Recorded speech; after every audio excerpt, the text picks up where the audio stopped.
Hello guys, good morning. Balik na po ko sa na course Norma in short, no? So gagawin ko tong vlog na to guys para maliwanag sa lahat na hindi nakakaalam, no? Lalo na sa mga kamag-anak ko at sa mga marites dyan. First of all, nagpapasalamat ako sa mga pinsan ko. Mega love shout out Marcela Botkon, Loning or Lita Makarayan, ang akong silingan nga igagaw pod, si Malo ug si Pidmax, ang akong mga iyaan o uyuan nga ni-assist in town ako o si Milgalab shout out Narcisa Susuban, thank you sa pag-assist sa akong inahan. O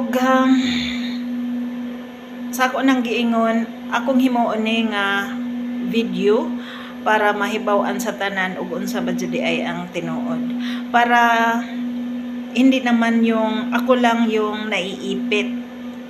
Hindi naman napapasama, so naiipit lang, no, para mild. Unang-una, ang question is, bakit ko pa kasi kinuha si nanay sa Iloilo? Paliwanag ko lang ha. Nung time na pumunta ako sa Iloilo, ang aking tanging purpose is maghatid ng wheelchair. Kasi sira na yung wheelchair ni nanay. Pinagtiisan ko pa talaga na manghingi ng wheelchair ha. Take note, nanghingi lang ako ng wheelchair sa Cebu Pacific manager. At sawa ng Diyos, binigyan naman ako. At yun ang hinatid ko sa Iloilo. Ang binok ko na ticket is akin lang balikan. Now, pagdating ko sa Iloilo, in-explain ko na kay Lini na hindi ko muna dalhin si nanay pagbalik ko. Ano ang sagot niya? Ba't ka pumunta? Akala ko ba'y kukunin mo na si nanay? Sana hindi ka na lang pumunta. O, yun ang unang sinabi niya na hindi ko makalimutan. Sabi ko, wala kasing magbantay. Ayaw pa, wala pang confirmation yung kinontak namin na pinsan ko sa Manila kung uuwi o hindi. So, maiipit ang trabaho ko kung dadalhin ko si nanay. Mula noon, nakasimangot na si Lini. Pero in-explain niya naman na pag hindi mo kinuha si nanay, mahirapan ako. Kasi magtatrabaho na si Court sa bakery. Mag-start daw nung pagka-Monday. So, mapilitan akong mag-resign sa trabaho ko. Kasi hindi naman kayang pagsabayin ko yung pagtrabaho at pag-aalaga ni nanay. Sayang naman kung mag-resign daw siya kasi ang sahod niya guys 350 a day. Yun ang inaasahan niya kasi daily siya sumasahod. Yun ang binibigay niya pambaon sa mga anak niya na nag-aaral. Now, saan sila kumukuha ng pagkain? Sa pang-araw-araw, pang-ulam, doon sa kita ng asawa niya. Ipaano kung walang biyahe? Nakasimangot na siya. So, ako, siyempre dinudurog ang puso ko kasi kung makita mo lang ang sitwasyon ng buhay nila, kung mahirap man ako, mas mahirap sila guys. Kasi, siyempre ilan yung nag-aaral, tapos ganun ang gagawin mo. Promise, ayoko nang magsalita kasi kung makita nyo lang talaga yung sitwasyon nila. Sabi ko nga sa kanila, kung may pera lang ako, tutulungan ko talaga sila.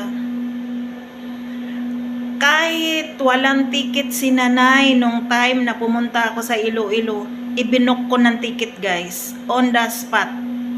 Mabuti may Gcash ako, pero kulang. Kanino ako nang hingi kay Bing pangdagdag kasi walang laman yung Gcash ko. Pagdating dito sa Bohol, kasi nga wala pang magbantay, in-stay ko muna sa boarding house ng 2 weeks.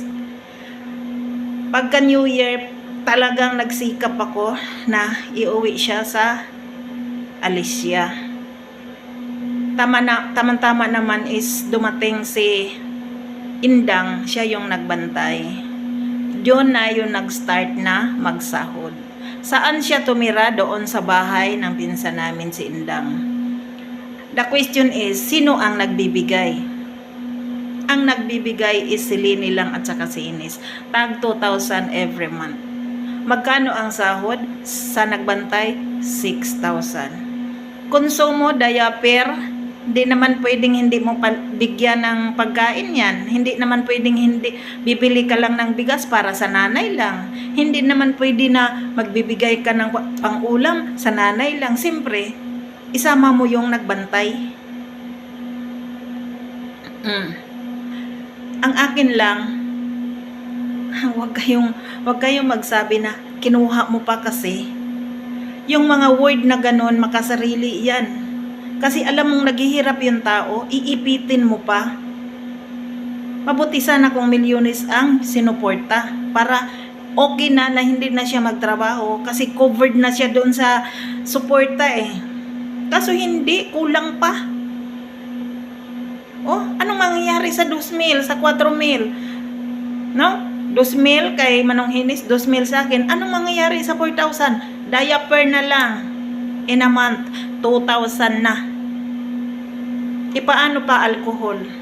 Paano pang hygiene? Paano pa nag-request siya ng Quaker Oats? Paano pa kung nag-request siya ng lagi ng tinapay? Mag-i-snack pa yan. O pang-ulam niya pa. Alangan naman na siya lang ang kakain. Di siyempre isama na din ang mga bata. 'Di ba? So kulang. Kulang talaga. Kaya wag niyo sabihin na mali ko na kinuha ko si nanay. And beside, malakas pa lang si nanay, hindi pa ganyan kahina. Talagang pinangarap niya na tumira daw siya sa bahay niya. Ano ba naman yung pagbigyan natin yung hiling ng matanda na makatira sa bahay? Kasi ang katuwiran niya, mahirap kasing tumira sa hindi mo tahanan. Ikaswaing baka ba? Unsa pa kunoy hinungdan nga nagbabay ko para dili ni Japoyan. Ulitin ko sa Tagalog, ano pang dahilan? Bakit nagpatayo ako ng bahay na nagkandabaon-baon ako para lang makatayo ng bahay na yan kung hindi niya tirhan? Sino daw ang titira? Oh. Ngayon, unti lang naman, hindi naman yan forever. Ngayon lang yan. Ang hinihingi ko lang ngayon is moral support. No? If naamoy financial, then financial support. Kung pwedeng umuwi kayo, uwi mo na kayo. Kung gusto niyo makausap yung magulang niyo. 'Di ba? Hindi yung iipitin niyo ako na ikaw ang naandyan eh. So no choice ang kumpanya kung mag-resign ka o mag-resign ka. Ikaw naandyan eh, di puntahan niyo muna. Oh. Wala daw akong choice. Now, kung mag-resign ako, walang problema eh. Walang problema. Hindi ko marireceive yung hazard pay. Walang problema, no hard feeling kasi gusto ko. The question is, susuportaan nyo ba ako? Sa pagkain, sa pagkain, sa lahat. Lahat. Hanggang sa binawian ng buhay si nanay, siyempre wala na akong maitulong dyan kahit piso. So, shoulder nyo na lahat yan. Kasi wala na akong maitulong dyan eh. Ha? Sana malinaw sa lahat kung bakit ko inuwi si nanay. Huwag nyo akong sisihin, huwag nyo akong bagsakan ng ano. Kasi ako, concern ako sa lahat, hindi